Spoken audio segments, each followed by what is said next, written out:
Hi, my name is Debbie, and I'm currently tapering off of clonazepam.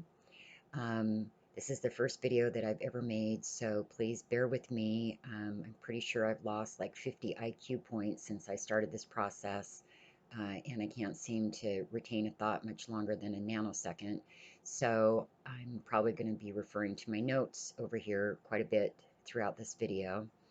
Um, and I've decided to make some videos because I want to be informative. I want to share my experiences, my mistakes, things that I've learned with people, um, and also just to offer some motivation. There's some great videos on YouTube, but I don't feel like there's nearly enough. So again, hence why I've decided to make these videos. Um, First off, if you're new to this process and you have read or seen some stories that have scared the shit out of you, just know that those experiences do not need to be yours. You have got to do your due diligence, you've got to research thoroughly. I didn't do that in the beginning, and I made a lot of mistakes. I went through a lot of unnecessary suffering. So, research, get on a good taper plan, learn about every single tool that's available for you to use through this process, and you will get through it. I'm not going to talk anymore about tapering because that's going to be the next video that I do. So today's topic is controlling your thoughts. But before I get into that, I'm going to give you just a super brief history on how I got to where I'm at now, because honestly, we probably all got here pretty much the same way. So 4 years ago, I was going through a family crisis. I went to my doctor. She prescribed me clonazepam, and because I trusted her implicitly, I took them without reading the insert or the warnings. And then 3, 4 months later, when the crisis had abated, I felt like I just really didn't need to take them anymore, so I stopped. And it didn't take long before I was having all kinds of really funky symptoms, and I felt really, really awful. So I went back to my doctor. I was thoroughly convinced that I had either a brain tumor or MS or cancer or some other god awful disease. And she was really dismissive and she said to me, well, it just means that you need to continue to take the medication. So, yeah, really dumbass thing to say, but that's what I did for the next year. And towards the end of that year, I started thinking to myself that something just didn't seem right. So I got online, and that was when I discovered, to my shock and horror, um, about what was really going on, and that you needed to be weaned off of these medications. So, equipped with that knowledge, I went back to my doctor and asked her to put me on a taper plan. And she said to me, and I quote, "We do not currently have an exit strategy in place to wean people from these medications." So, yeah, another really dumbass thing to say. So, there I was, like a lot of us, kind of on our own, trying to figure this out, which I did. And again, it took trial and error. I did find a good benzo-wise doctor, and I got on a good taper plan. I'm currently on a water titration micro taper. And what I mean by micro taper is 2 to 4% cuts a month, with a lot of holds for the last 2 years. And the reason that I've done that is because, well, one, in the beginning, I tried tapering way too fast, and that was a nightmare of monumental proportions. Um, but I own my own business, it's my only source of income. I don't have a partner or a husband, so it's critical that I function. And up until February of this year, it was going okay. There was some rough patches, but it was what I refer to as functional, tolerable misery. And then in February, the brand that I was taking, Sandoz, was discontinued, so they switched me over to Actavis, and it was like being thrust into acute withdrawal. It was 4 weeks of hell. So then they switched me over to Cord, which was even worse. And then finally to brand name Klonopin, which I've been on now for 2 months. And it's been rough. And it's still pretty rough. And I actually plan on doing a video just on that because I've discovered that there are a lot of people that have a really tough time switching just brands. And again, I think that there are some ways to do that better than what I did. So again, I do want to make some videos on that. So today's topic, controlling your thoughts. Uh, So what I've discovered is that I have like two voices in my head that have distinct, two different sets of thoughts. One of them is the benzo-induced thoughts, benzo brain. Um, I've actually given that voice a name. I call him Screech, and he's a bastard. And he likes to tell me things like, you can't take this anymore. You are never going to heal. You are going to be damaged for the rest of your life. Um, Sometimes he's even said things like, you ought to just do yourself in. But, I've learned to recognize his voice now, and I've gotten a lot better at pretty much just telling him to shut the fuck up. Um, so it's really that other voice that I'm talking about. It's the real us. And it's unfortunately the one that is really kind of pushed down and subdued by these drugs. But it's the one that we have got to bring to the forefront. It's the one that is critical in accelerating our healing. Um, so I know some of you are probably sitting there going, oh my God, is she just talking about positive affirmations? And no, this goes so much deeper than that. So there is a huge body of research out there on the mind-body connection and the power of our mind to actually accelerate healing. So what I've done is I've included some links below this video to some of the more prominent doctors and researchers in this field. One of them is Dr. Bruce Lipton. He has written a book called The Biology of Belief, and he has a lot of really great videos on YouTube. Another one is Peter Hamilton. He's a Scottish researcher, and he too talks about the power of our thoughts to heal our body. He talks a lot about using visualization to do that. And I'll talk a little bit more about that later on in the video. And then Dr. Joe Dispenza. I have been to one of his workshops. He's written a great book called You Are the Placebo, which I would highly recommend. So there are two very important things that go on with our mind and our thoughts. One, which is pretty basic. When we have a thought, it creates an emotion, which then triggers chemical and hormonal releases in our body.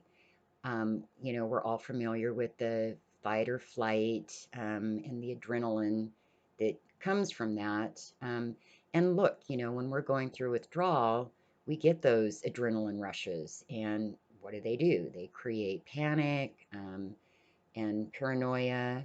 Um, but also when we're caught up or we're focused on our body, doing constant full body scans and, being hyper aware of what we're experiencing, which is rarely good. You know, how is this negatively impacting um, our life and our thoughts? Um, so, um, you know, you just have to understand that when you are having those negative thoughts, they're releasing a flood of corrosive chemicals and hormones that are just causing further stress and damage to our already delicate and damaged systems. So, you know, on the flip side, you know, think about it. When you're with someone you love, you're experiencing a great memory, something exciting has just happened, or you've gotten some really great news, your body releases all kinds of good chemicals and hormones like serotonin and endorphins, oxytocin, you know, and those are all the chemicals that calm us down, they make us peaceful, um, they make us feel better, and they also actually hasten our healing. So, the second thing about our mind is that it cannot distinguish between what is happening out there and what is happening in here. So, what do I mean by that? So there's a great study out there that you'll hear one or more of the doctors that I've linked talk about. And what they did is they took a group of people and they divided them into three different groups. One group physically practiced piano lessons for several hours a day for 6 weeks. One group only practiced piano lessons in their mind for several hours a day for 6 weeks, and then the third group did neither. So, what they did is they took brain scans of all the groups prior to the experiment, and then they took brain scans afterwards. And what they found was that those that had physically practiced the piano had created new pathways in their brain, had actually changed their brain. And to their surprise, those that had only practiced in their mind created the identical new pathways in their brain. And of course, the group that did nothing, their brain scans remained the same. So, you know, what does that mean for us? It means that we can actually change our brains by thought alone. So, okay, what are some of the things that I do to keep Screech at bay? One of them is that I have actually set some alerts on my phone that go off 3 or 4 times a day, and it makes me stop and ask myself, what am I thinking? Consequently, what am I feeling? And the reason that I do that is because it pulls me into the present moment and really makes me aware of what's going on in my mind. Because I have learned that my benzo brain will literally go off on a tangent all by itself, and it's completely immersed in bad thoughts without me even knowing it. And I think that it's so important for us to really start practicing being present and being aware of what's going on in our mind. Um, so I've also learned that, you know, what I watch really influences what I think. So I've stopped watching the news for obvious reasons because all it does is make me really frustrated. Um, Benzo Buddies, it's a great resource, but in the beginning, I was on there constantly. And, you know, it was a lot of reading horror stories and, you know, comparing notes on symptoms. And um, sometimes it almost felt like it was this contest on who was suffering worse. And I kid you not, there were times where I would read about symptoms that I wasn't currently experiencing, but sure enough, like the next day, all of a sudden I was having them too. So I just finally figured out that that was just not conducive to my healing. And so I got off.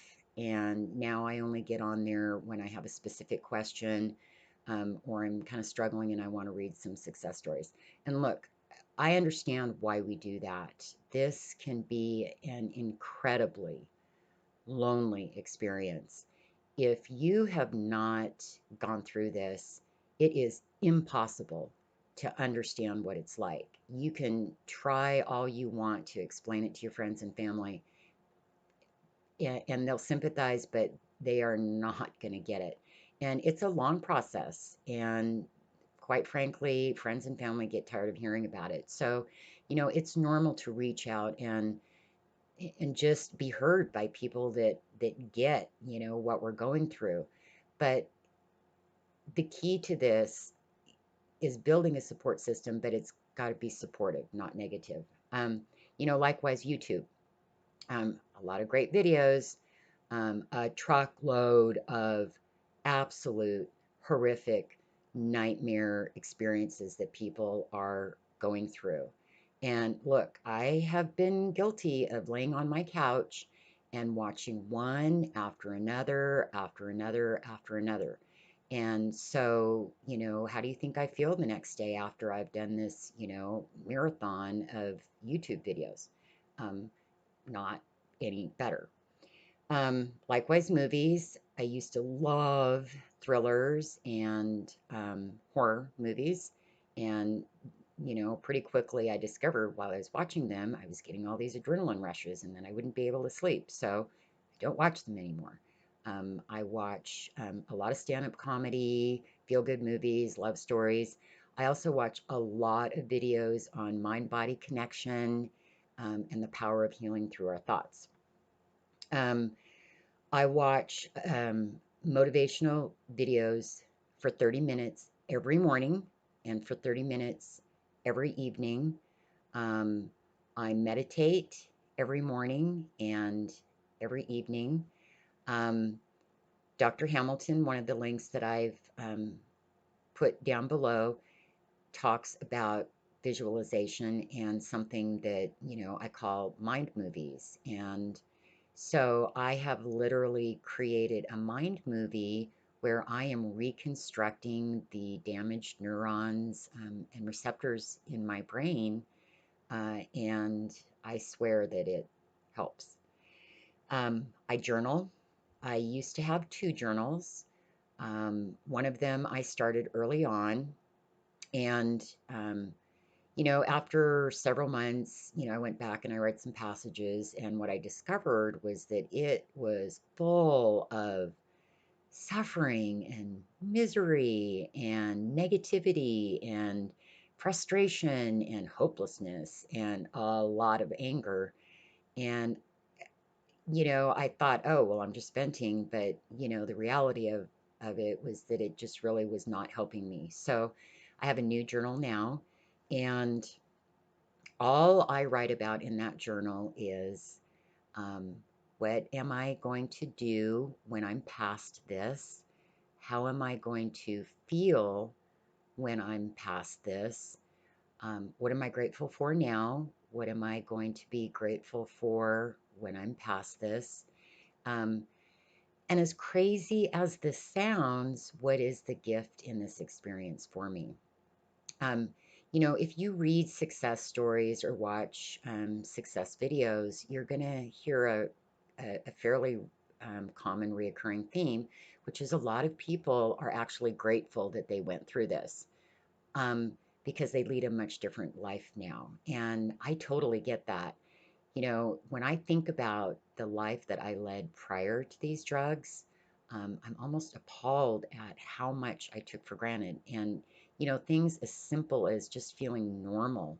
So I know when I'm past this, I'm going to lead a much different life, full of so much more gratitude, and a lot of different choices. And it's going to be awesome. And I think it's important to reflect on that and get excited about that, because it's going to happen for us.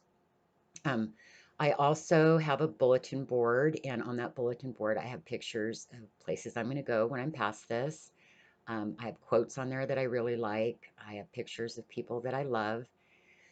And I try to stand in front of it at least once a day and take in those images so that I can carry them with me throughout the day. I've learned to really hone the fine art of distraction. So, when I'm in one of those endless negative loops, I get up and I do something different. Either something that I've already talked about. I've got games on my phone, those work really well for me. You're going to figure out on your own what works for you, um, but it's critical that you do that and you use them. And then another thing that I do that I think is also really, really important is releasing guilt. So there are a lot of things that I cannot physically do right now. And I really have to pace myself. And I know this because there have been times where, I'm stubborn and I've pushed myself and then I've paid, really dearly for it. And look, this has undoubtedly, damaged relationships in my life because I can't participate in some of the activities that are conducive to maintaining these relationships.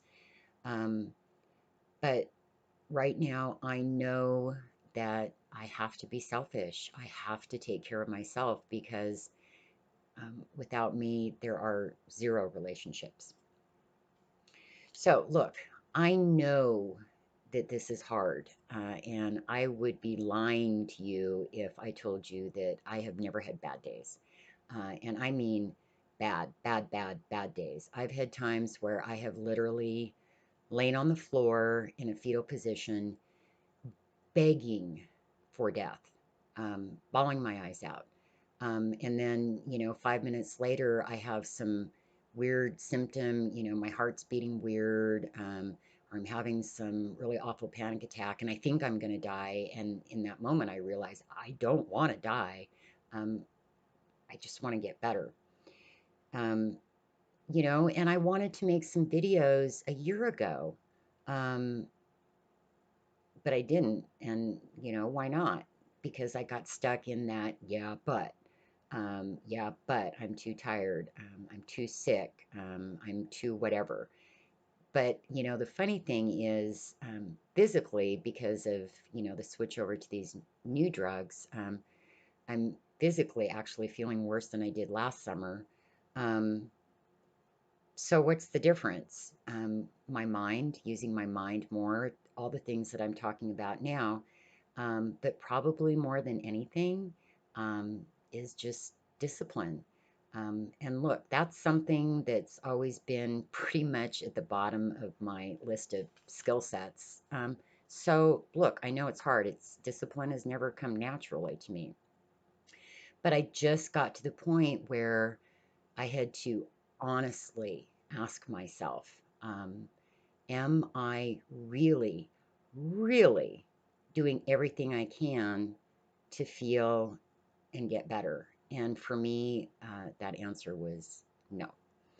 Uh, Look, sure, I cleared up, my diet. I dabbled in some meditations and some yoga and some motivational stuff, but not with any consistency and any determination and any discipline. And I just got to the point where, I felt like I have already been victimized once by being put on these drugs. I will be damned if I will be victimized by my thoughts and my actions or lack of actions every single day anymore. So, yeah, I know it's hard, but listen, one of the things that I think is useful is to think back on shit you've been through before. And we've all been through some really horrific things. I have been through stuff where I never in a million years believed I would get through it.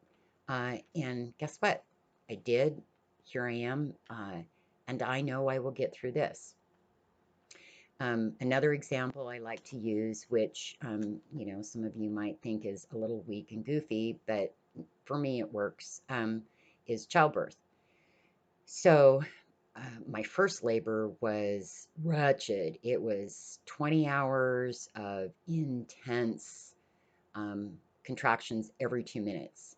And at one point in time, I literally told the nurse that I can't take it anymore. I have changed my mind and I'm going home. And I very quickly realized that was not an option.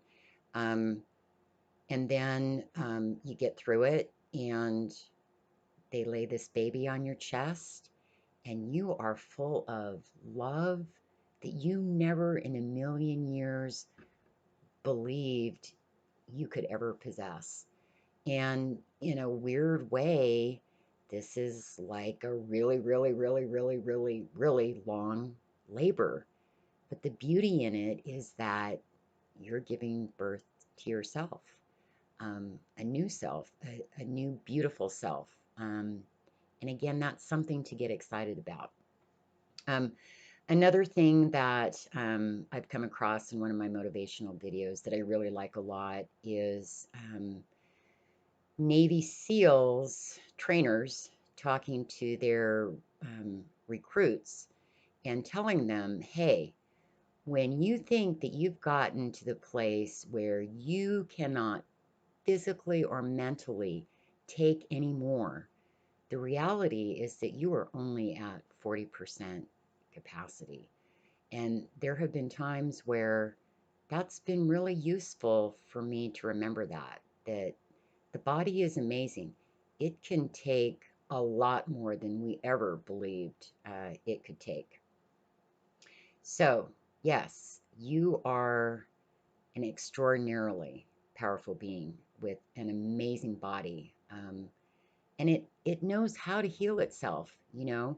Sometimes we've got to just either get out of the way with all the negative thinking, and more importantly, we've got to take responsibility for giving it every possible tool that we can to help it heal itself. So please feel free to subscribe to my channel. It's called Be Bigger Than Your Body, because your mind is bigger than your body. And I've created some playlists on there. Some are motivational videos, some are motivational songs, some are meditations, because insomnia is a problem for a lot of us. So there's some really great meditation videos on there, as well as some really good comedy clips. And you can turn on notifications so that as I make new videos, you will be notified of those. So thank you so much for watching my first video. I sincerely hope that you've learned something, you've gained some tools that you can incorporate into the process. And I wish for you peace, joy, and healing. Thank you.